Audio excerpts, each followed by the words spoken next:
Okay.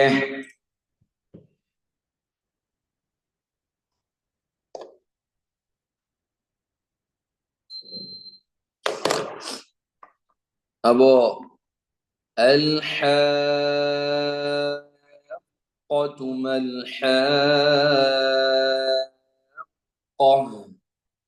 ഒന്ന് ശബ്ദം ഉയർത്തുകയും ഒന്ന് പ്രസ് ചെയ്യുകയും ചെയ്യുക, ഓവറാവരുത്. ഇനി നമ്മുടെ സൂറത്തുൽ ഫാത്തിഹയിലെ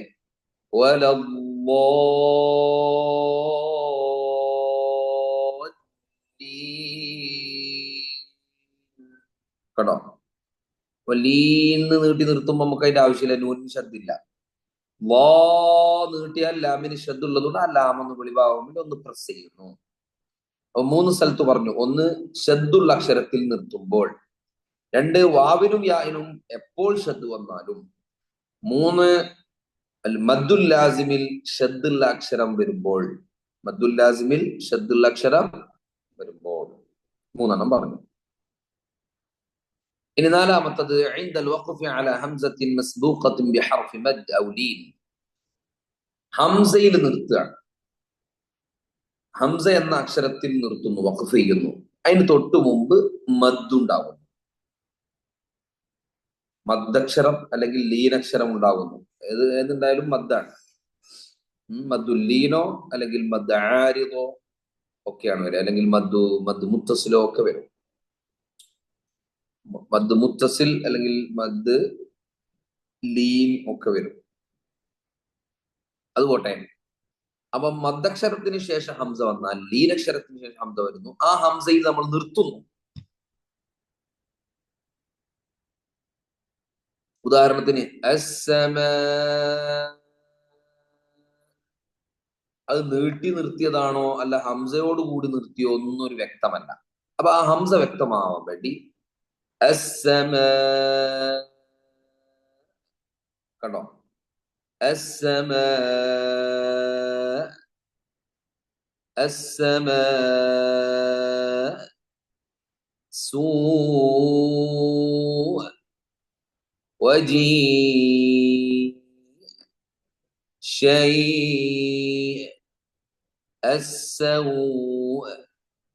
അവ ഒന്ന് ശബ്ദമുയർത്തിയിട്ട് നിർത്തുക.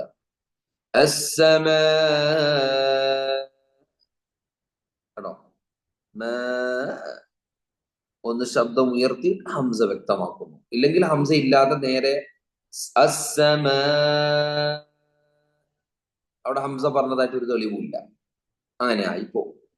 അപ്പൊ ഹംസയിൽ മദ്ദക്ഷരത്തിനോ ലീനക്ഷരത്തിനോ ശേഷം ഉള്ള ഹംസയിൽ വഖഫ് ചെയ്യുമ്പോൾ, അതാണ് 4-മത്തത്. ഒന്ന് ഷദ്ദുൽ അക്ഷരത്തിൽ വഖഫ് ചെയ്യുമ്പോൾ. 2, വാവിനോ യാഇനോ ഷദ്ദ് വരുന്ന എല്ലാ അവസരത്തിലും. 3, മദ്ദുൽ ലാസിമിൽ ഷദ്ദുൽ അക്ഷരം വരുമ്പോൾ. 4, മദ്ദക്ഷരത്തിനോ ലീനക്ഷരത്തിനോ ശേഷമുള്ള ഹംസയിൽ വഖഫ് ചെയ്യുമ്പോൾ. ഇതിലൊക്കെ നമ്പർ വരും. ഇപ്പൊ അത്ര നമ്മൾ മനസ്സിലാക്കിയാൽ മതി കേട്ടോ, ഇൻഷാ അല്ലാഹ്. ബാക്കി നിങ്ങൾക്ക് കൺഫ്യൂഷൻ ആകുമോ എന്ന ഭയമുള്ളത് കൊണ്ടാണ് പറയാത്തത്. അതും കൂടിയാണ് പറയാണ്, കൺഫ്യൂഷൻ ആവരുത് ഇൻഷാ അല്ലാഹ്. عند سقوط ألف التثنية أو الجمع أو واو الجماعة للتخلص من التقاء الساكنين إذا التبس نطقه بالمفرد. ഇവിടെ എന്ന് പറഞ്ഞാൽ ഈ പറഞ്ഞ 4 സ്ഥലങ്ങളിൽ ശ്രദ്ധിച്ചാൽ മതി. ഈ പറഞ്ഞ 4 അതെന്താണ്? അലിഫു തസ്നിയയും വാവുൽ ജമാഅത്തും ചിലപ്പോൾ ഈ കൂട്ടത്തിലുള്ള ആളുകൾക്ക് തിരിയും. ഈ നഹ്വു സർഫും നമ്മുടെ ഇബ്നു അബ്ബാസ് അക്കാഡമിയിൽ തന്നെ അൽ ഫസീഹയിൽ പഠിച്ച ആളുകൾക്ക് മനസ്സിലാവും. ദൗറത്തുൽ ഫസീഹയിൽ അറബിയും ഒക്കെ പഠിക്കുന്നവരുണ്ടെങ്കിൽ അവർക്ക് തിരിഞ്ഞിട്ടുണ്ടാവും. അത് അല്ലാത്തവരാകും വല്ലാതെ ശ്രദ്ധിക്കണ്ട.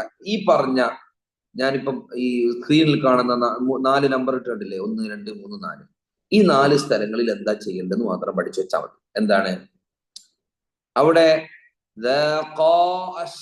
എന്നാണ് ഉള്ളത്, പക്ഷെ നമ്മൾ ഓതുമ്പോ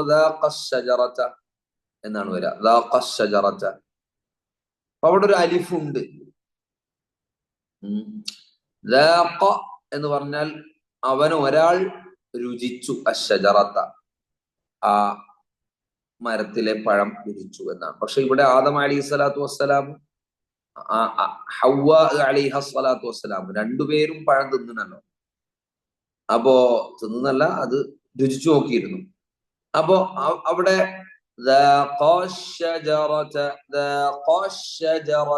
ഒരു ശബ്ദം ഉയർത്തി നബർ ചെയ്താൽ ആണ് അലിഫുള്ളതായിട്ട് മനസ്സിലാവുക. ശരിക്കും അലിഫ് ഉച്ചരിക്കേണ്ട ആവശ്യമില്ല, പക്ഷെ അവിടെ അലിഫുള്ളതായിട്ട് നമ്മുടെ ശബ്ദത്തിൽ തോന്നുക.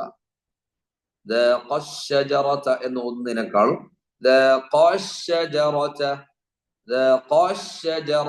എന്നൊന്ന് ശബ്ദം ഉയർത്തി ഒന്ന് പ്രസ് ചെയ്ത് ഓതിയാൽ അവിടെ അലിഫുള്ളതുപോലെ തോന്നി. ആ അലിഫ് തോന്നിപ്പിക്കാൻ വേണ്ടിയിട്ടാണ് ഈ നബർ.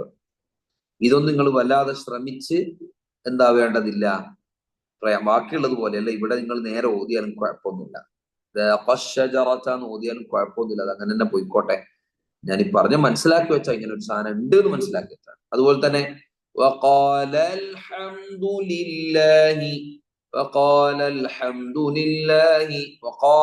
അവർ രണ്ടുപേരും പറഞ്ഞു അൽഹംദുലില്ലാ അൽഹംദുലില്ലാ എന്ന് പറഞ്ഞു. അപ്പൊ അവൻ ഒരാൾ പറഞ്ഞു അൽഹംദുലില്ലാ എന്ന് പറഞ്ഞു. ഇവിടെ രണ്ടുപേരും പറയുന്നുണ്ട് അൽഹംദുലില്ലാ. മൂന്നാമത്തതാ വായിച്ചത് അല്ലെ, കുഴപ്പമില്ല.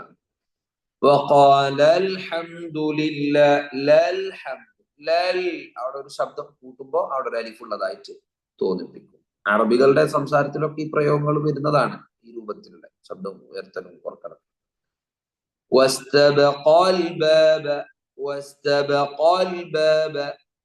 അവർ രണ്ടുപേരും വാതിൽ മുട്ടി എന്നാണ് അർത്ഥം. ആ സമയത്ത് വസ്തബഖൽ ബാബ എന്ന് പറഞ്ഞാൽ ഒരാൾ വാതിൽ മുട്ടി എന്നർത്ഥം ഉണ്ടാവും. അപ്പൊ ആ രണ്ടുപേരും എന്നുള്ള ഒരു അർത്ഥം ഓത്തിൽ അത് വരൂല, വസ്തബഖൽ ബാബ എന്ന് വരൂല. അപ്പൊ ശബ്ദം കൊണ്ട് അത് ചെറിയൊരു സൂചന കൊടുക്കുക, വസ്തബഖൽ ബാബ.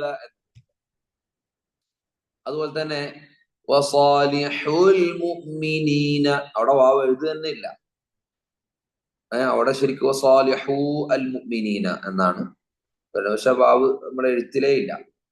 അവിടെ എന്ത് ചെയ്യണം, വസാലിഹുൽ മുഅ്മിനീന എന്ന് പിന്നെ ഓതുമ്പോൾ ഒരു ശബ്ദം അവിടെ ഉയർത്തിയാൽ അവിടെ നബറായി. അത് ഇനിയിപ്പോ നബർ ചെയ്തിട്ടെങ്കിൽ പ്രശ്നമില്ല. മറ്റിടത്തൊക്കെ പ്രശ്നം വരുന്നത് എന്ന് പറഞ്ഞാൽ അക്ഷരം ഇല്ലാതായി പോകും. ഇവിടെ ആ പ്രശ്നമില്ല. ഇപ്പം ഷദ്ദിൽ നിർത്തുമ്പം നബർ ചെയ്തിട്ടില്ലെങ്കിൽ ഒരക്ഷരം മിസ്സായി പോവാണ്, അത് പ്രശ്നമാണ്. ഹംസയിൽ നിർത്തുമ്പം നബർ ചെയ്തില്ല, ഹംസയെ മിസ്സാവാണ്, അത് പ്രശ്നമാണ്. അതുകൊണ്ടാണ് അത് ശ്രദ്ധിക്കണം എന്ന് പറഞ്ഞത്. ഇതുവരെയുള്ള 4. ഈ 5ാമത്തത് നമ്മൾ ഇനിയിപ്പോ നബർ ചെയ്തിട്ടില്ലെങ്കിലും നമ്മുടെ ഓത്തിനെ ബാധിക്കുകയില്ല. അതുകൊണ്ട് ഇത് 4 ഇങ്ങനെ ഒരു 4 സ്ഥലങ്ങളിൽ ഇങ്ങനെ ഒരു സംഭവം ഉണ്ട്, മനസ്സിലാക്കി വെക്കുക മാത്രം ചെയ്യുക. പറ്റുമെങ്കിൽ ഏതെങ്കിലും ഒരു കാര്യം ഓതി കൊടുക്കുകയും ആവാം. അല്ലാതെ വെറുതെ ഓതി അവിടെ അറിയാത്തതിന്റെ പേരിൽ പിന്നെ പ്രശ്നം ഉണ്ടാക്കരുത് ഇൻഷാ അല്ലാഹ്. ഇതാണ് അൻ-നബ്റു ഫീ തിലാവത്തിൽ ഖുർആൻ എന്ന ഭാഗം. നബർ എന്ന ഭാഗം ഇമ്പോർട്ടന്റ് ആണ്. ആദ്യത്തെ 4 വളരെ ഇമ്പോർട്ടന്റ് ആണ്. 5ാമത്തെ മനസ്സിലാക്കുകയും ചെയ്യും. ഇനി നമ്മള് ചില സ്ഥലങ്ങളുണ്ട്, കലിമാത്തുൻ ഖുർആനിയ്യത്തുൻ ലഹാ വദ്ഉൻ ഖാസ്സുൻ അലാ റിവായത്ത് ഹഫ്സ്. നമ്മുടെ ഖിറാഅത്തിന്റെ ഇമാം ആസിം ഇബ്നു അബിൻ നജൂദ് റളിയല്ലാഹു അൻഹു ആണ്. അവരിൽ നിന്നും ഈ ഖിറാഅത്ത് റിവായത്ത് ചെയ്ത് അവരിൽ നിന്നും ഈ ഖിറാഅത്ത് മനസ്സിലാക്കി ലോകത്ത് പ്രചരിപ്പിച്ചവരാണ് ഹഫ്സ് ഇബ്നു സുലൈമാൻ അൽ ബസ്സാസ് റളിയല്ലാഹു അൻഹു. അപ്പോ ആസിം റളിയല്ലാഹു അൻഹു ഖിറാഅത്തിൽ ഹഫ്സ് റളിയല്ലാഹു അൻഹു റിവായത്തിൽ ഖുർആനിൽ ചിലയിടങ്ങളിൽ ചില പ്രത്യേക നിയമങ്ങളാണ്, ചില വാക്കുകളിലൊക്കെ പ്രത്യേക നിയമങ്ങൾ. അതാണ് ഇനി നമ്മൾ പറയാൻ പോകുന്നത്. ഒന്നാമത്തത് യബ്സുതു അഖവാത്ത്. യബ്സുതു അഖവാത്ത് ഫിൽ ലുഗത്തിൽ അറബിയ്യ ഫിഅലാൻ ബസത വസൈതറ. അറബിയിൽ 2 വാക്കുകളുണ്ട്, ബസത എന്ന വാക്കും സൈതറ എന്ന വാക്കും. പക്ഷെ അറബികളിൽ ശരിക്കിത് സീനാണ്. ബസത ബഉം സീനും താവും, സൈതറ സീനും യാഉം താവും റാഉം, സീനാണ് അവിടെ. പക്ഷെ അറബികളിൽ മൊത്തത്തിൽ ഒരു പ്രയോഗമുണ്ട്, അവിടെ താ വരുന്നുണ്ടല്ലോ. 2 വാക്കിലും താ എന്നത് നമ്മൾ പറയാം ഇസ്തിഅലാഇന്റെ അക്ഷരാണ്, ഇത്തുബാഖിന്റെ അക്ഷരം മുത്തുബഖായ അക്ഷരാണ്. ഇസ്തിഅലാ ഇത്തുബാഖ് ഉണ്ട്. നാവിന്റെ മുരടും ഉയരണം, നാവിന്റെ മധ്യവും ഉയരണം. സിഫത്തിന്റെ വിഷയത്തിൽ നമ്മൾ പറഞ്ഞതാണ്, ചർച്ച ചെയ്തതാണ്, മനസ്സിലാക്കിയതാണ്. ഇപ്പൊ പറയേണ്ട ആവശ്യമില്ല, എല്ലാം കണക്റ്റഡ് ആണ്. ഓരോന്നും മനസ്സിലാക്കിയാലേ അടുത്തത് മനസ്സിലാവുള്ളൂ. അപ്പൊ ത എന്നത് മുത്തുബക്കായ അക്ഷരമാണ്, അല്ലെങ്കിൽ മുസ്തഅലിയായ അക്ഷരമാണ്. അഥവാ ഇസ്തിഅലാ എന്ന സിഫത്തും ഉണ്ട് ന്, പിന്നെ ഇത്തുബാഖ് എന്ന സിഫത്തും, രണ്ട് സിഫത്തുള്ള അക്ഷരം. അത് വായ നിറഞ്ഞു വരുന്ന അക്ഷരമാണ്. സീനോ, സീനിന് ഇതൊന്നുമില്ല. സീനിന് ഈ സിഫത്തുകളേ ഇല്ല. സീൻ വളരെ സിമ്പിളാണ്, വായ നിറയേണ്ട അക്ഷരമല്ല. അതുകൊണ്ട് തന്നെ അറബികളിൽ ഒരു പ്രയോഗമുണ്ട്. ഈ സീനിനെ സ്വാദാക്കി മാറ്റും. സാധാ സംസാര ഭാഷയിൽ തന്നെ ബസത എന്നുള്ളടുത്ത് ബസത സ്വാദാക്കി മാറ്റും. സൈതറ എന്നുള്ളടുത്ത് സൈതറ സ്വാദാക്കി മാറ്റും. അത് അറബികളിലുള്ള മൊത്തത്തിലുള്ള പ്രയോഗമാണ്. ചില ഗോത്രങ്ങളിലൊക്കെ പ്രത്യേകിച്ചുണ്ട്. അപ്പൊ അറബിയിലുള്ള പ്രയോഗങ്ങള്, അറബിയിൽ ഓരോ മൂലക്കും ഉള്ള പ്രയോഗങ്ങളൊക്കെ ഖുർആൻ ഉൾക്കൊണ്ടിട്ടുണ്ട്. ഓരോ ഗോത്രങ്ങളില് അവരുടെ സംസാരത്തിൽ വരുന്ന പ്രയോഗങ്ങളൊക്കെ പലയിടങ്ങളിലായിട്ട് ഖുർആനിൽ അല്ലാഹു കൊണ്ടുവന്നിട്ടുണ്ട്. അതിന്റെ ഭാഗമാണ് ഇതൊക്കെ. അപ്പൊ ബസത എന്ന ഫിഅല് വാക്കിൽ സീനിനെ മാറ്റി, ശരിക്ക് സീനാണ്, അടിസ്ഥാനപരമായി ശരിക്കാനുള്ള സീനാണ്, സൈത്തറയുടെ സീനാണ്. പക്ഷെ സീനിനെ സ്വാദാക്കും. എന്തിന്? താ വായ നിറഞ്ഞിട്ടാണല്ലോ. അപ്പൊ അതിനൊത്തിട്ട് ആയിക്കോട്ടെ. അപ്പൊ സീന് അതിനൊത്തതല്ല, സീന് നേരിയ ശബ്ദമുള്ള അക്ഷരമാണ്. അപ്പൊ അതിനൊത്തിട്ടുള്ള സ്വാദാണ്. അപ്പൊ സ്വാദിനെ അവിടെ കെട്ടിക്കൊടുക്കും സീനിന് പകരം. സീനിനെ മാറ്റിയിട്ട് സ്വാദാക്കും. പക്ഷെ അടിസ്ഥാനപരമായിട്ട് എന്താണ്? സീനാണ്. അപ്പൊ ഈ ഒരു വ്യത്യാസം ഖുർആനിൽ ചിലയിടങ്ങളിൽ വന്നിട്ടുണ്ട്. അതാണ് പറയാൻ പോകുന്നത്. നിങ്ങൾക്ക് കാണാം ഖൗലുഹു തആല വയബ്സുതു, ബഖറയിൽ 245 ആയത്ത്. ഒക്കെ നോട്ട് ചെയ്ത് വെക്കണം കേട്ടോ. ബഖറയിൽ 245 ആയത്തിൽ അവിടെ യബ്സുതു എന്ന് എഴുതിയെടുത്ത് സ്വാദിന്റെ മുകളിൽ ഒരു സീല് കൊടുത്തത് കാണാം. പിന്നെ ഇതൊന്നും അറിയാം, ഇതെന്താ സംഭവം എന്നറിയാത്തവർ അടിച്ചും പൊളിച്ച് ഓതിയാണ് പോലെ തന്നെ. എന്താ, ഏതാ, സ്വാദാണോ അവിടെ ഉച്ചരിക്കേണ്ടത്, സീനാണോ ഉച്ചരിക്കേണ്ടത്, ഇനി എങ്ങനെ സീനാണെങ്കിൽ എങ്ങനെയാ, സ്വാദാണെങ്കിൽ എന്താണ്, നിയമന്മാരാണ്, എന്താണ് ഒന്നും അറിയില്ല, പഠിച്ചിട്ടൊന്നുമില്ലല്ലോ. അടിച്ചു പൊളിച്ച് ഓതലാണ്. അങ്ങനെ പലതും ഖുർആനിൽ വരും. അതിനെക്കുറിച്ചും വലിയ ധാരണ ഉണ്ടാവില്ല. തിരിച്ചും വരും. സീന് താഴെ എഴുതിയിട്ട് വരും, സ്വാദിന്റെ താഴെ. അടുത്ത കണ്ടില്ല ഖൗലുഹു തആല അൽ മുസയ്യിത്തിറു, അവിടെ സീന് താഴെയാണ്, ഇവിടെ മുകളിലാണ് സീൻ ഉണ്ടാവുക. ഇവിടെ വയബ്സുതു എന്ന് ബഖറയിലെ 245 ആയത്തിലും ബസ്തൻ എന്ന് സൂറത്തുൽ അറാഫിലെ 69 ആയത്തിലുമുള്ള ഈ രണ്ട് സ്ഥലങ്ങളിലും സംഗതി ഒറിജിനലി ഖുർആനിൽ എഴുതിയത് സ്വാദാണ്. ഒറിജിനൽ അഥവാ റസ്മുൽ ഖുർആൻ, ഖുർആനിന്റെ റസ്മ്, ഖുർആനിന്റെ ലിപിയിൽ സ്വാദാണ് എഴുതിയിട്ടുള്ളത്. സീന് എക്സ്ട്രാ ഉലമാക്കൾ അവിടെ നമുക്ക് മനസ്സിലാകാൻ വേണ്ടി ഇട്ട് കൊടുത്ത. എന്തിനാ ഇട്ട് കൊടുത്തത്? അവിടെ സീനാ ഉച്ചരിക്കേണ്ടത്. അറബികളുടെ ഭാഷ അനുസരിച്ചിട്ട് സ്വാദ് അവിടെ എഴുതിയിട്ടുണ്ടെങ്കിലും നമ്മുടെ ഹഫ്സ് റളിയല്ലാഹു അൻഹു റിവായത്തിൽ സീനാണ് അവിടെ ഉച്ചരിക്കേണ്ടത്. അല്ലാത്ത ഓതുന്ന റിവായത്തുകാരൊക്കെ ഉണ്ടാവും, ഖിറാഅത്ത് വേറൊക്കെ ഉണ്ടാവും. നമ്മുടെ ഖിറാഅത്ത്, നമ്മളിപ്പോ ഫോളോ ചെയ്യുന്ന ഖിറാഅത്തിൽ എന്താ ഓതേണ്ടത് അത് മാത്രമേ മനസ്സിലാക്കിയേക്കേണ്ട ആവശ്യമുള്ളൂ. യബ്സുതു സീനാണ്, സീനാണ് ഓതേണ്ടത്. സീനും സ്വാദൊന്നും വ്യത്യാസം ഓൾറെഡി ഇല്ലാത്തവർക്ക് പിന്നെ പറഞ്ഞിട്ട് കാര്യമില്ല. പക്ഷെ അവിടെ ശ്രദ്ധിച്ചിട്ടില്ലെങ്കിൽ സ്വാദ് തന്നെയാണ് വരിക. യബ്സുതുന്നാ വരിക, യബ്സുതു സ്വാദാ വരിക. ശ്രദ്ധിക്കണം, അവിടെ സീനാക്കി മാറ്റണം. അതുപോലെ തന്നെ ബസ്തൻ എന്നാണ് സാധാരണഗതിയിൽ അവിടെ താഇന്റെ സ്വാധീനമാണ്. അതുകൊണ്ടാണ് അറബികളുടെ പിന്നെ സംസാരങ്ങളിലൊക്കെ അങ്ങനെ വന്നതും. അപ്പോ സീൻ ശ്രദ്ധയോടെ ഉച്ചരിച്ചാലേ വരുവുള്ളൂ. അപ്പൊ ഇത് വരണം, ശ്രദ്ധിക്കണം. നമ്മൾ സാധാരണ ജനങ്ങളെ മാതിരിയല്ല ഈ ഗ്രൂപ്പിൽ ഇന്നിപ്പോ ഇത് അറ്റൻഡ് ചെയ്യുന്നവര് ഇതൊക്കെ അറിയുന്നവരായി മാറി. അപ്പൊ ശ്രദ്ധിക്കണം, നോട്ട് ചെയ്ത് നോക്കുക. ബഖറ 255 ഒന്ന് ഖുർആൻ എടുത്ത് പരിശോധിച്ച് നോക്കുക, ഒന്ന് ഓതി നോക്കുക, റെക്കോർഡ് ചെയ്ത് നോക്കുക, ഒക്കെയാണ് ചെയ്യേണ്ടത്. അവിടെ സീന് മാത്രമാണ് നമ്മുടെ റിവായത്തിലുള്ളത്. ഹഫ്സ റളിയല്ലാഹു അൻഹുവിന്റെ റിവായത്തിൽ സീന് മാത്രമാണ് അവിടെ ഓതേണ്ടത്, സ്വാദ് പറ്റൂല. എന്നാൽ മുസൈത്തിറൂൻ എന്നപ്പോ, മുസൈത്തിറൂൻ സൂറത്തു തൂറിൽ 37 ആയത്ത്, മുസൈത്തിറൂൻ, അവിടെ സീനും പറ്റും സ്വാദും പറ്റും. പക്ഷെ സ്വാദാണ് നല്ലത്, അതുകൊണ്ട് സീന് താഴെയില്ല. അവിടെ സീനായാലും പ്രശ്നമില്ല, സ്വാദായാലും പ്രശ്നമില്ല, പക്ഷേ അവിടെ സ്വാദാണ് നല്ലത്. സ്വാദാണ് നല്ലത്. മുസയ്യിറൂൻ എന്ന് നേരത്തെ പറഞ്ഞ സീൻ തന്നെ ഓതണം, സ്വാദ് ഓതാനേ ഓപ്ഷൻ ഇല്ല. ഇവിടെ 2 ഓപ്ഷനും ഉണ്ട്, പക്ഷെ സ്വാദാണ് നല്ലത് ഓതൽ. പക്ഷെ ഇനി സൂറത്തുൽ ഗാശിയയിലുണ്ട്, അവിടെ മുസയ്യിർ എന്നിടത്ത് ചിലപ്പോ സീനും ഒക്കെ എഴുതി കൊടുത്ത് കാണാം. അവിടെ സ്വാദ് മാത്രം ഓതാവും കേട്ടോ. തുഖറഉ ബിസ്വാദി ഫഖത്ത്, സ്വാദ് മാത്രം, അവിടെ സീൻ ഓപ്ഷൻ ഇല്ല. അപ്പൊ സീന് മാത്രമാണ് എന്ത് യബ്സുത്തു ബസ്തത്തൻ 2 സ്ഥലത്ത്, ബഖറയിലും അഅറാഫിലും. സൂറത്തു തൂറില് സീനും ഉണ്ട് സ്വാദും ഉണ്ട്, സ്വാദാണ് നല്ലത്. എന്നാൽ സൂറത്തുൽ ഗാശിയയിൽ മുസയ്യിർ സ്വാദ് തന്നെയാണോ നല്ലത്, സീനില്ല. ഇതാണ് യബ്സുത്തു അഖവാത്ത്.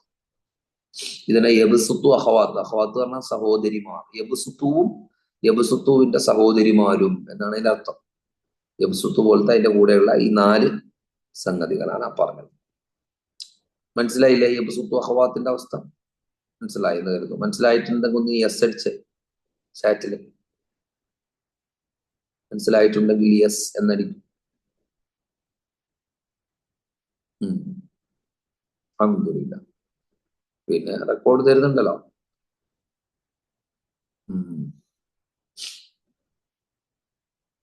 ഇതൊക്കെ ഓതി കൊടുക്കണം കേട്ടോ. നിങ്ങൾ തിയറികൾ പഠിച്ചു വെക്കുന്നേ ഉള്ളൂ, ഓതി കൊടുത്താലാണ് അതിന്റെ ഇപ്പൊ ഓതി ശരിയാണോ അല്ലേ നമുക്ക് മുത്ഖിനായ ഒരു കാര്യം പറയണം. അത് ഖുർആൻ മുഴുവനും അങ്ങനെ തന്നെ, അവ്വൽ മുതൽ ആഖിർ വരെ മുത്ഖിനായ ഒരു കാരിന്റെ അടുത്ത് ഓതിക്കൊടുക, ഇപ്പൊ ശരിയാണോ അല്ലേ അയാൾ പറയും.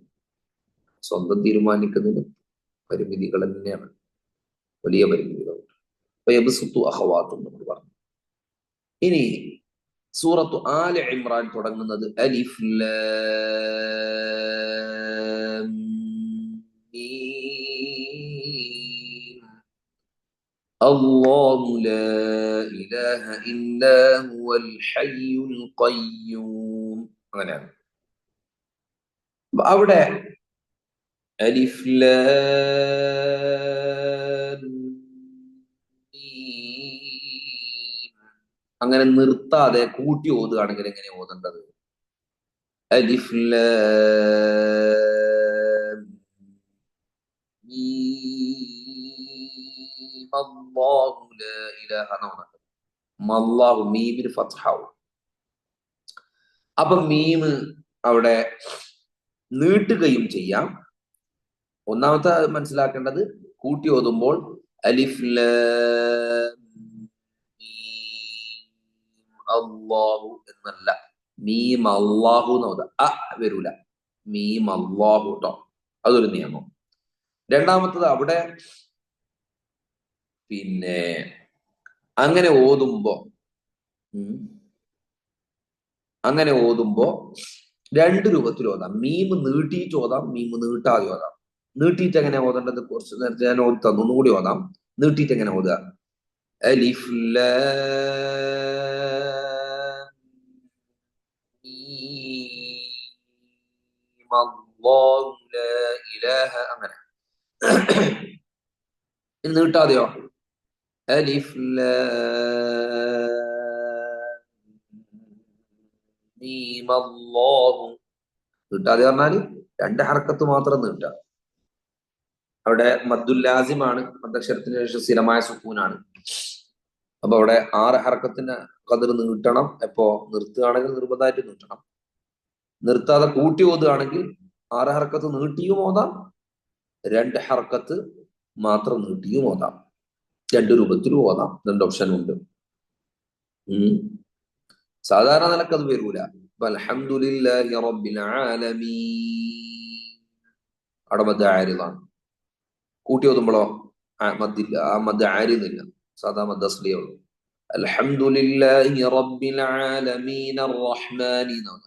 അൽഹംദുലില്ലാഹി റബ്ബിൽ ആലമീൻ അർറഹ്മാനി ഓതിക്കൂടാ. ഇവിടെ അങ്ങനെയല്ല, 2 ഓതാം. ഇങ്ങനെ അലിഫ് ലാം മീം അല്ലാഹു, അങ്ങനെ ഓതാം. അലിഫ് ലാം മീം അല്ലാഹു ലാ ഇലാഹ ഇല്ലാ ഹുവൽ ഹയ്യുൽ ഖയ്യൂം, അങ്ങനെ ഓതാം. അപ്പൊ ഇതാണ് അവിടുത്തെ നിയമം. ആല ഇമ്രാനിലെ തുടക്കത്തിലുള്ള നിയമമാണ് ഇതൊക്കെ. അലിഫ് ലാം മീം അല്ലാഹു ലാ ഇലാഹ അങ്ങനെ ഓതന മനുഷ്യന്മാർ പല കോലത്തിലാണ് ഓതുക. 10 ഖിറാഅത്തും പഠിച്ച കോലത്തിലാണ് പലരും ഓതുക. അലിഫ് ലാം മീം അല്ലാഹു ലാ ഇലാഹ ഇല്ലാ ഹുവൽ ഹയ്യുൽ ഖയ്യൂം ഇങ്ങനെ ഓതുന്നുണ്ടാവും. അല്ലാഹു അഅലം. അല്ലാഹു എല്ലാവർക്കും പുറത്തു കൊടുക്കട്ടെ. ഇനി തഅമന്ന എന്ന സൂറത്ത് യൂസുഫിലുള്ള തഅമന്നയുടെ നിയമമാണ് പറയാൻ പോകുന്നത്. തഅമന്ന അവിടെ നിങ്ങൾക്ക് ഇങ്ങനെ ഒരു അടയാളം കാണാം. സൂറത്ത് യൂസുഫില് 11-ാമത്തെ ആയത്തില് ഈ തഅമന്ന എന്നുള്ളതിന്റെ യഥാർത്ഥ രൂപം തഅമനുന എന്നാണ്. തഅമനുന. അറബികൾക്ക് അവിടെ മൂക്കിൽ നിന്നുള്ള 3 അക്ഷരം വന്നു. ഉന്നത്തുള്ള 3 അക്ഷരം, കരിമൂക്കിൽ നിന്ന് ശബ്ദം വരേണ്ട 3 അക്ഷരം വന്നു. ഒന്ന് മീമ്, പിന്നെ 2 നൂനും. തഅമനുന. അപ്പൊ പോലെ എന്ത് ചെയ്യും, അതൊന്ന് മിക്സ് ആക്കി കളയും. അറബികളുടെ ഒരു പ്രയോഗമാണ്. ഒക്കെ ഖുർആനിലേക്ക് അള്ളാഹു കൊണ്ടുവന്നു. അറബികൾക്കിടയിലുള്ള ഉച്ചാരണശീലങ്ങളൊക്കെ ഖുർആനിലേക്ക് അള്ളാഹു കൊണ്ടുവന്നിട്ടുണ്ട്. ഇവിടെ തഅമനുന എന്ന 3 അക്ഷരം മീമും പിന്നെ 2 നൂനും, ആ 2 നൂനിനെ പിടിച്ച് ഒന്നാക്കും, ശദ്ദാക്കും. ആദ്യത്തെ നൂന് രണ്ടാമത്തെ നൂനിലേക്ക് ഇദ്ഗാം ചെയ്യും. ഇദ്ഗാം നിങ്ങൾ പഠിച്ചല്ലോ, ഇദ്ഗാം സൊഫാനുസ എടുത്തില്ലേ? അപ്പൊ ആദ്യത്തെ നൂന് രണ്ടാമത്തെ നൂനിലേക്ക് ഇദ്ഗാം ചെയ്യും. അങ്ങനെയാണ് തഅമന്ന നടന്നത്. അപ്പൊ ഖുർആനിൽ തഅമന്ന ഉണ്ടാവും. പിന്നെ ഈ ഒരു അടയാളം അവിടെ കാണാം. അപ്പോ എങ്ങനെയാണ് അവിടെ ഓതേണ്ടത്? അവിടെ 2 രൂപത്തിലാണ് ഓതുക. ഒന്ന് അറൂം, ഒരു രൂപം റൗം. റൂമല്ല, റൗമാണ്. മറ്റൊന്ന് ഇഷ്മാമാണ്. 2 രൂപത്തിലാണ് അവിടെ ഓത്തിന്റെ രീതി ഉള്ളത്. ഹഫ്സ് റളിയല്ലാഹു അൻഹുവിന്റെ റിവായത്തിൽ റൗം എന്ന് പറഞ്ഞാൽ മാലക ലാ തഅമന്ന എന്നുള്ളടുത്ത് മാലക ലാ തഅമനുന നൂന് ഉച്ചരിക്കുന്നു ശ്രദ്ധ ചെയ്യാതെ. തഅമന്ന എന്ന് ശ്രദ്ധ ചെയ്യാതെ തഅമനുന. പക്ഷെ ആ നൂനിന് കുറെ സമയം കൊടുക്കൂല, പെട്ടെന്ന് ഉച്ചരിച്ച് ചൊറ്റപ്പോക്കോ. മാലക ലാ തഅമനുന. കണ്ടോ? ബാക്കിയുള്ള അക്ഷരങ്ങൾ ഉച്ചരിക്കുന്ന ആ ഒരു സമയം അതിന് കൊടുക്കൂല. അതിന്റെ 3-ൽ 1 സമയം കൊടുക്കുള്ളൂ. മാലക ലാ തഅമനുന. തഅമനുന. എന്നാൽ ഒരാൾ ഓതാണ് മാലക ലാ തഅമനുന, അങ്ങനെ ഓതാണ്, അത് തെറ്റാണ്. അങ്ങനെ ഓത്തില്ല. റൗം എന്ന് പറഞ്ഞാൽ അവിടെ നൂനിന് ശബ്ദു ചെയ്യാതെ പിരിച്ചിട്ട് ഓതുക. നൂന് പെട്ടെന്ന്, ആദ്യത്തെ നൂന് ലമ്മുള്ള നൂന് പെട്ടെന്ന് ഓതിപ്പോവുക. നിങ്ങൾ ഇത് ശ്രമിക്കേണ്ടതില്ല എന്നാണ് എന്റെ അഭിപ്രായം. റൗം നിങ്ങൾ ചെയ്യണ്ട, ഇസ്മാം ആണ് നല്ലത്. ഇസ്മാം ചെയ്യും കേട്ടോ. وذلك بتسكين النون الأولى وإدغامها في الثانية مع ضم الشفتين من غير صوت بعيد البدء بنطق النون المدغمة مقارنا للغنة المطولة. ഇഷ്മാം എന്ന് പറഞ്ഞാൽ എന്താണ്? ഇഷ്മാമിൽ ഒരു ആക്ഷൻ കൊടുക്കുക. കാരണം ഇത് തഅമന്ന എന്നുള്ളത് യഥാർത്ഥത്തിൽ തഅമനുന ആണല്ലോ. അതിലേക്ക് സൂചന കൊടുക്കുമാറ് നമ്മൾ ചുണ്ടുകൊണ്ട് ഒരു ആക്ഷൻ കൊടുക്കുന്നു. ചുണ്ടുകൊണ്ട് ആക്ഷൻ എങ്ങനെയാണത്? മാലക ലാ തഅമന്ന. മാലക ലാ തഅമന്ന. ഉച്ചാരണത്തിൽ ഒരു വ്യത്യാസം വരില്ല. ചുണ്ടൊന്ന് മുന്നോട്ടാക്കുക, ലൊമ്മ് പറയും പോലെ ആക്കുക മണിക്കുന്ന സമയത്ത്. 2 രൂപത്തിലാണ് അവിടെ ഉള്ളത്. മാലക ലാ തഅമന്ന എന്ന് ഓതാം. മാലക ലാ തഅമന്ന തുടക്കത്തിലെ ചുണ്ട് മുന്നോട്ടാക്കുകയും ചെയ്യാം.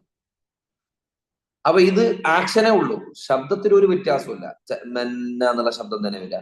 ചുണ്ട് ലമ്മിലേക്ക് സൂചിപ്പിക്കാൻ, ലമ്മുള്ള ഒരു നൂൻ അവിടെ ഉണ്ടായിരുന്നു, അത് രണ്ടും ഒരുമിച്ചാക്കിയതാണ് എന്നതിലേക്കുള്ള ഒരു സൂചന എന്നുള്ള നിലക്ക് ചുണ്ട് മുന്നോട്ട് വരിക. ലാ തഅ്മന്ന ലാ തഅ്മന്ന മാ ലക ലാ തഅ്മന്ന മാ ലക ലാ തഅ്മന്ന. അങ്ങനെ അള്ളമ്മിലേക്ക് ഒരു സൂചന ഉള്ളത്. അതിന്റെ ഉച്ചാരണത്തിനൊന്നും വ്യത്യാസമില്ല. ഇനി ഒരാൾ തഅ്മന്ന എന്ന് ഓതിയാലും ഉച്ചാരണത്തിൽ പ്രശ്നമില്ലാത്തത് കൊണ്ട് അതൊന്നും ഓത്തിന്റെ സിഹത്തിനെ ബാധിക്കുകയില്ല. നിയമം അങ്ങനെയാണെങ്കിലും ഉച്ചാരണത്തിൽ ശബ്ദത്തിൽ വ്യത്യാസമൊന്നും ഉണ്ടല്ലോ. അതാണ് ഇഷ്മാം. സൂറത്ത് യൂസുഫില് 11-ാമത്തെ ആയത്തിൽ തഅ്മന്ന എന്നുള്ളിടത്തുള്ള ഇഷ്മാമാണ്. അപ്പൊ രണ്ട് രൂപത്തിലാണ് അവിടെ അടയാളം വരും. ഒന്നുകിൽ ഇങ്ങനെ ഒരു ബോക്സ് പോലെ വരും, അല്ലെങ്കിൽ വട്ടത്തിലും വരാറുണ്ട്.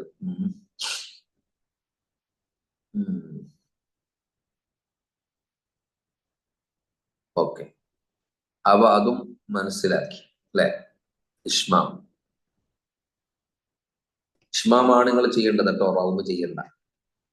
റൗമ് അവിടെ ഉണ്ട് എന്ന് പഠിച്ചതേ ഉള്ളൂ. ഇനി സൂറത്തുൻ നംലില് 36-ാമത്തെ ആയത്തിൽ ഫമാ ആതാനി അല്ലാഹു ആണട്ടോ. പല ആളുകൾ ഫമാ ആതാനി അല്ലാഹു ഓതുക. അവിടെ യാ ഉണ്ടത് പ്രത്യേക കോലത്തിലുള്ള യാ ആയതുകൊണ്ട് ചിലപ്പോൾ ആളുകൾ ശ്രദ്ധിക്കൂല, പഠിക്കാത്തോണ്ടാണ്.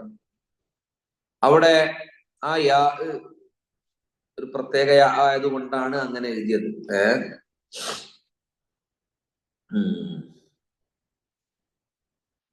ഫമാ ആതാനി അല്ലാഹു സൂറത്തുൻ നംൽ 36-ാമത്തെ ആയത്തിലാണ്. പക്ഷെ അവിടെ നിർത്തുമ്പോ എങ്ങനെയാണ്? കൂട്ടിയോതുമ്പോ ഒറ്റ രൂപേ ഉള്ളൂ. ഫമാ ആതാനി അല്ലാഹു ഫമാ ആതാനി അല്ലാഹു എന്ന് ഓതിക്കൂടാ. ഫമാ ആതാനി അല്ലാഹു എന്ന് നേരെ ഓതാനേ വകുപ്പുള്ളൂ.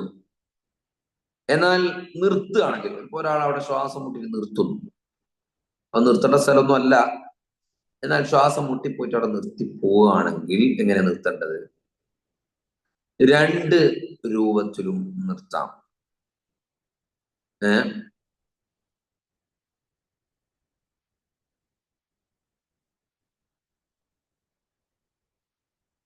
എങ്ങനെ? ഇസ്ബാത്തുൽ യാഇ സാക്കിനത്തൻ ഫമാ ആതാനി എന്ന് നിർത്താവുന്നതാണ്. യാ അവിടെ തന്നെ വെച്ചിട്ട് നീട്ടിക്കൊണ്ട് തന്നെ നിർത്തുക. അല്ലെങ്കിൽ യാ കളയുക. ഹദ്ഫുഹ വൽ വഖ്ഫു അല നൂൻ.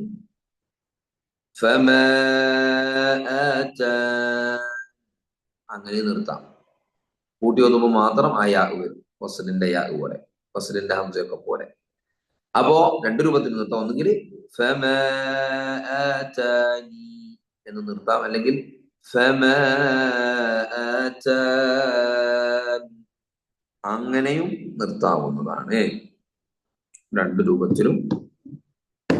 ഇതാണ് സൂറത്തുൻ നംലിൽ ഫമാ ആതാനി അല്ലാഹു എന്നതിന്റെ 36-ാമത്തെ ആയത്തിലുള്ള ഫമാ ആതാനി അല്ലാഹു എന്നതിന് വളരെ സിമ്പിൾ ആണ് മനസ്സിലാക്കാൻ. രണ്ട് രൂപത്തിലും നിർത്താം എന്ന് മനസ്സിലാക്കി വെച്ചാൽ. പിന്നെ ഇനി സൂറത്തു റൂമിൽ, സൂറത്തു റൂം ഗുലിബത്തിർ റൂം എന്ന് പറയുന്ന സൂറത്തിലെ അലിഫ് ലാം മീം ഗുലിബത്തിർ റൂം. സൂറത്തു റൂമിൽ ലഅഫിൻ ലഅഫൻ എന്ന രണ്ട് വാക്കുകൾ കാണാം. അല്ലാഹുല്ലദീ ഖലഖകും മിൻ ളഅഫിൻ സുമ്മ ജഅല മിൻ ബഅദി ളഅഫിൻ ഖുവ്വതൻ സുമ്മ ജഅല മിൻ ബഅദി ഖുവ്വതിൻ ളഅഫൻ വശൈബ. അല്ലാഹുല്ലദീ ഖലഖകും അല്ലാഹു നിങ്ങളെ സൃഷ്ടിച്ചു മിൻ ളഅഫിൻ വളരെ ദുർബലരായിട്ടാണ് സൃഷ്ടിച്ചത്. നടക്കാൻ പോലും കഴിയില്ല. ഒന്ന് ചെരിഞ്ഞ് നടക്കാൻ പോലും അറിയാത്ത വളരെ ദുർബലരായിട്ടാണ് അല്ലാഹു നമ്മളെ സൃഷ്ടിച്ചത്. എന്നിട്ട് മിൻ ബഅദി ളഅഫിൻ ഖുവ്വതൻ പിന്നെ ഉഷാറായി, നടക്കാനെല്ലാം പഠിച്ച് ഉഷാറായി വന്നു. നല്ല ഉഷാറായല്ലോ മനുഷ്യന്മാര്. എന്നിട്ട് മിൻ ബഅദി ഖുവ്വതിൻ ളഅഫൻ നല്ല ഉഷാറുള്ള ആള് പിന്നെ പിന്നെയും ദുർബലനാവാണ്. ളഅഫൻ വശൈബ മുടിയും താടിയൊക്കെ നനച്ച് പിന്നെയും വാർദ്ധക്യത്തിൽ ബലഹീനതയിലേക്ക് പോവാണ്. വലിയ കുറെ പഠിക്കാനുള്ള ഭാഗമാണ്. ഇവിടെ ദഅഫ് ദഅഫ് ദഅഫ് 3 വട്ടം വന്നിട്ടുണ്ട്. അത് ഖുർആനിൽ ദഅഫ് എന്നാണ് കാണുക, ഫത്ഹ ഇട്ടിട്ട്. അവിടെ ദുഅഫ് എന്നും ഓതാം. وقد ضبطت هاتان الكلمتان المصحف بالفتح وأشير إلى وجه الله في التنبيهات آخره. روى حفص كلمتي ضعف وضعفا في الروم 54 بفتح الضاد وضمها. രണ്ട് രൂപത്തിലും നമ്മുടെ റിവായത്തിൽ ഓതാം. അവിടെ الله الذي خلقكم من ضعف ثم جعل من بعد ضعف قوة ثم جعل من بعد قوة ضعفا وشيبا. അപ്പൊ ആ 3 ളഅഫുകൾ, അതിൽ ളഅഫു എന്ന് ഓതാം, ദുഅഫ് എന്നും ഓതാം. മനസ്സിലാക്കി വെച്ചാൽ ളഅഫ് തന്നെ ഓതിപ്പോയി, ഒരു പ്രശ്നമില്ല. ളഅഫ് തന്നെ ഓതിപ്പോയി, ഒരു കുഴപ്പമില്ല. ദുഅഫും ഉണ്ട്, ഒരാൾ ദുഅഫ് ഓതിയാൽ അത് തെറ്റല്ല എന്ന് മനസ്സിലാക്കാൻ വേണ്ടി പഠിച്ചു വെച്ചു.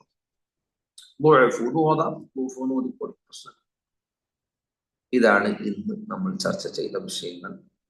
നബറു പറഞ്ഞു, അതുപോലെ തന്നെ ഖവാത്ത് പറഞ്ഞു, ഫമാ ആതാനി ഇസ്മാം പറഞ്ഞു, പിന്നെ അലിഫ്ലാം അല്ലാഹു അലിഫ്ലാം മീം അല്ലാഹു പറഞ്ഞു, പിന്നെ ഖവാത്ത് പറഞ്ഞു, പിന്നെ ഫമാ ആതാനി അല്ലാഹു നിയമം പറഞ്ഞു, ദഅഫിന്റെ നിയമം പറഞ്ഞു, ഇതെല്ലാം പറഞ്ഞു. അൽഹംദുലില്ലാഹ്. കുറേ വിഷയങ്ങളാണ് ഇത്. ഇതൊക്കെ ശ്രദ്ധിച്ച് മുന്നോട്ട് പോവുക. ഇതൊക്കെ ഇടയ്ക്കിടക്ക് ഇങ്ങനെ ഓർമ്മിക്കുകയും പിന്നെ മനസ്സിൽ കൊണ്ട് നടക്കുകയും ചെയ്യുക. അപ്പോഴാണ് ഇതൊക്കെ സെറ്റ് ആവുക. വളരെ ശ്രദ്ധിക്കണം. ഇൻഷാ അല്ലാഹ്. അല്ലാഹു യുബാരികു ഫീക്കും. ഇന്ന് കുറച്ച് ദീർഘമായ ക്ലാസ് എടുക്കാനാണ് 7 മണിക്ക് ക്ലാസ് വെച്ചത്. ചില ആളുകൾക്ക് ബുദ്ധിമുട്ടായിട്ടുണ്ടാവും. കുഴപ്പമില്ല, ഇൻഷാ അല്ലാഹ്. അപ്പോ നന്നായി ശ്രദ്ധിക്കുക എന്റെ പ്രിയപ്പെട്ടവരെ. റമദാനിന്റെ അവസാന ഘട്ടത്തിലാണ് ഉള്ളത്. ഇനിയൊരു റമദാന് നമുക്ക് ഉണ്ടാവോ ഇല്ലേ എന്നൊന്നും അല്ലാഹുവിന്റെ നിയമത്തിൽ, അവന്റെ ഖളായിൽ എന്താണ് ഉള്ളത് എന്നൊന്നും നമുക്ക് പിടുത്തല്ല. ഈ റമദാൻ അനുകൂലമാക്കിയേ പറ്റുള്ളൂ. ഇനിയുള്ള 2 ദിവസമാണ്, 2 ദിവസം, 3 ദിവസമാണ്, 3 ദിവസം. UAE GCCയിലൊക്കെ 3 ദിവസമൊക്കെ ഉള്ളൂ. മാക്സിമം 4 ദിവസം ഉണ്ടാവും. 3, ചുരുങ്ങിയത് 3 ഉണ്ടാവുള്ളൂ. നാട്ടില് 4. വളരെ ശ്രദ്ധിക്കുക. ഈ 4 ദിവസം കൊണ്ട് ഒരു ഖത്മ് തീർക്കാൻ പറ്റുന്നത് തീർക്കുക. 3 ദിവസം കൊണ്ട് ഒരു ഖത്മ് തീർക്കാൻ പറ്റുന്നത് തീർക്കുക. അതാണ് ഞാൻ ചെയ്യേണ്ടത്. ഷാറായി ഓതുക, മാക്സിമം ഖുർആനുമായി എടുക്കുക, അവസരങ്ങൾ മുതലെടുക്കുക. വലിയ സംഭവമാണ്. ഇതൊക്കെ നമ്മൾ വിചാരിക്കും പോലെയല്ല. ഇതൊക്കെ വളരെ പ്രധാനപ്പെട്ട സമയങ്ങളാണ്. 27 രാവ്, 29 രാവ്, 30 നോമ്പുണ്ടെങ്കിൽ 30 രാവൊക്കെ ഭയങ്കര രാവാണ്. വളരെ ശ്രദ്ധിക്കുക, ഹൃദയത്തിൽ ഏറ്റുപിടിക്കുക. മറ്റുള്ള കാര്യങ്ങളൊക്കെ ഈ അവസാന ഘട്ടത്തിലൊക്കെ ഒഴിവാക്കുക. ഏത് തിരക്കുണ്ടെങ്കിലും ഒക്കെ ഒന്ന് മാറ്റി വെക്കുക. പിന്നെ സ്ത്രീകളൊക്കെ ഈ ഭക്ഷണം ഉണ്ടാക്കുന്നതൊക്കെ കുറച്ച് കുറക്കുക. സിമ്പിൾ ആയിട്ടുള്ള ഭക്ഷണങ്ങൾ ഉണ്ടാക്കി പെട്ടെന്ന് പണികൾ തീർത്തിട്ട് ഇബാദത്തിലേക്ക് നീങ്ങുക. ഇൻഷാ അല്ലാഹ്. അല്ലാഹു യുബാരികു ഫീക്കും. സുബ്ഹാനക അല്ലാഹുമ്മ വബിഹംദിക അശ്ഹദു അൻ ലാ ഇലാഹ ഇല്ല അൻത അസ്തഗ്ഫിറുക വഅതൂബു ഇലൈക ബിഫദ്ലിക. സ്വല്ലല്ലാഹു അലാ മുഹമ്മദ് സ്വല്ലല്ലാഹു അലൈഹി വസല്ലം. സ്വല്ലല്ലാഹു അലാ മുഹമ്മദ് സ്വല്ലല്ലാഹു അലൈഹി വസല്ലം. അല്ലാഹുമ്മ സ്വല്ലി അലാ മുഹമ്മദ് യാ റബ്ബി സ്വല്ലി അലൈഹി വസല്ലം. എല്ലാവരും ദുആയിൽ ഉൾപ്പെടുത്തട്ടോ ഇൻഷാ അല്ലാഹ്. പിന്നെ കുടുംബത്തിന്, എന്നെയും കുടുംബത്തെയും പ്രത്യേകിച്ച് ഉസ്താദുമാരെയും ഒക്കെ ഉൾപ്പെടുത്തണം ഇൻഷാ അല്ലാഹ്. ദുആയിൽ ഉൾപ്പെടുത്തണം. പിന്നെ നമ്മുടെ ഭാര്യ ഗർഭിണിയാണ്, പ്രസവിക്കാനായിട്ടുണ്ട്. അതൊക്കെ നിങ്ങളുടെ മനസ്സിൽ ഉണ്ടാവണം. നന്നായിട്ട് ദുആയിൽ ഉൾപ്പെടുത്തണം ഇൻഷാ അല്ലാഹ്. എല്ലാം റാഹത്താവാനും കാര്യങ്ങൾക്കൊക്കെ വേണ്ടി ഇൻഷാ അല്ലാഹ്. വസ്സലാമു അലൈക്കും വറഹ്മത്തുള്ളാഹി വബറകാതുഹു.